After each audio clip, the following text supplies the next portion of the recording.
प्रवर्तन निदेशालय यानी ईडी ने अवैध ऑनलाइन बैटिंग एप्स के प्रचार के मामले में अपनी जांच का दायरा बढ़ा दिया है और इस बार इसके निशाने पर भारत के पूर्व क्रिकेटर हरभजन सिंह, युवराज सिंह, सुरेश रैना, बॉलीवुड अभिनेता सोनू सूद और अभिनेत्री उर्वशी रौतेला आ गए हैं।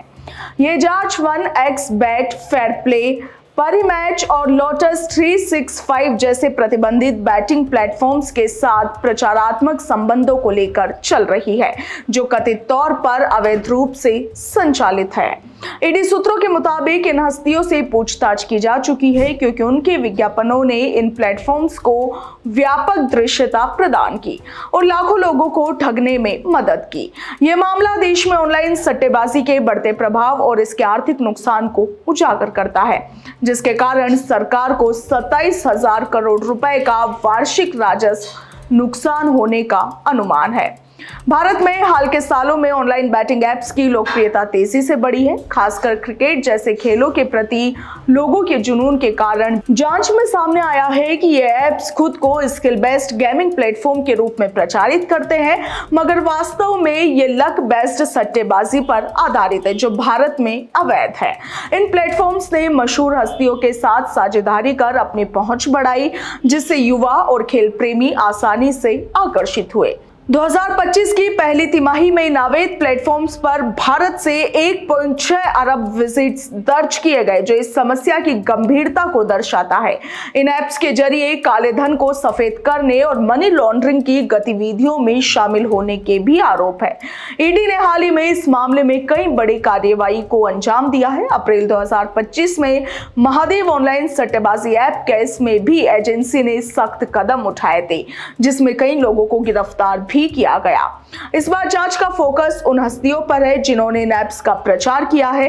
हरभजन सिंह, युवराज सिंह और सुरेश रैना, जो भारतीय क्रिकेट के दिग्गज है, इनसे भी ईडी ने पूछताछ की है कि उन्होंने इन प्लेटफॉर्म्स के साथ विज्ञापन अनुबंध क्यों और कैसे किए। सूत्रों के मुताबिक इन क्रिकेटर्स को इन ऐप्स की अवैध प्रकृति की पूरी जानकारी नहीं थी, मगर उनके विज्ञापनों ने इन प्लेटफॉर्म्स को विश्वसनीयता प्रदान की, जिससे लाखों लोग इनके जाल में फंसे। और सोनू सूद और उर्वशी रौतेला से भी पूछताछ हुई है, क्योंकि उन्होंने भी इनमें से कुछ ऐप्स का प्रचार किया था। जांच में यह भी सामने आया है कि इन बैटिंग प्लेटफॉर्म्स ने मीडिया संगठनों के साथ मिलकर सरोगेट विज्ञापनों को बढ़ावा दिया, जिसके लिए भारी भुगतान किए गए। इन विज्ञापनों को समाचारों या प्रायोजित सामग्री के रूप में प्रस्तुत किया गया ताकि लोग इन्हें लीगल माने।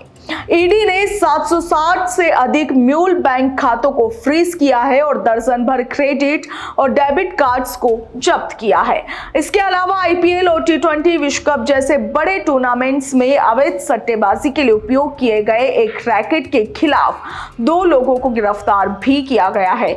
यह कार्रवाई मनी लॉन्ड्रिंग रोकथाम अधिनियम यानी कि PMLA के तहत की गई है। हरभजन सिंह और सुरेश रैना के मीडिया प्रतिनिधियों ने इस मामले पर टिप्पणी करने से इनकार कर दिया है, जबकि युवराज सिंह, सोनू सूद और उर्वशी रौतेला से संपर्क करने की कोशिशें अभी तक सफल नहीं हुई है। ईडी का कहना है कि इन हस्तियों से पूछताछ का मकसद ये समझना है कि क्या उन्हें इन ऐप्स की इलीगल गतिविधियों की जानकारी थी या फिर वे अनजाने में इस जाल में फंस गए। जांच में यह भी पता लगाया जा रहा है कि इन प्रचारों के लिए कितना भुगतान किया गया और यह पैसा कहां से आया था। यह मामला न केवल खेल और मनोरंजन जगत के लिए बल्कि पूरे देश के लिए चिंता का विषय है। ऑनलाइन बैटिंग एप्स के बढ़ते प्रभाव ने आर्थिक और सामाजिक समस्याएं खड़ी की है।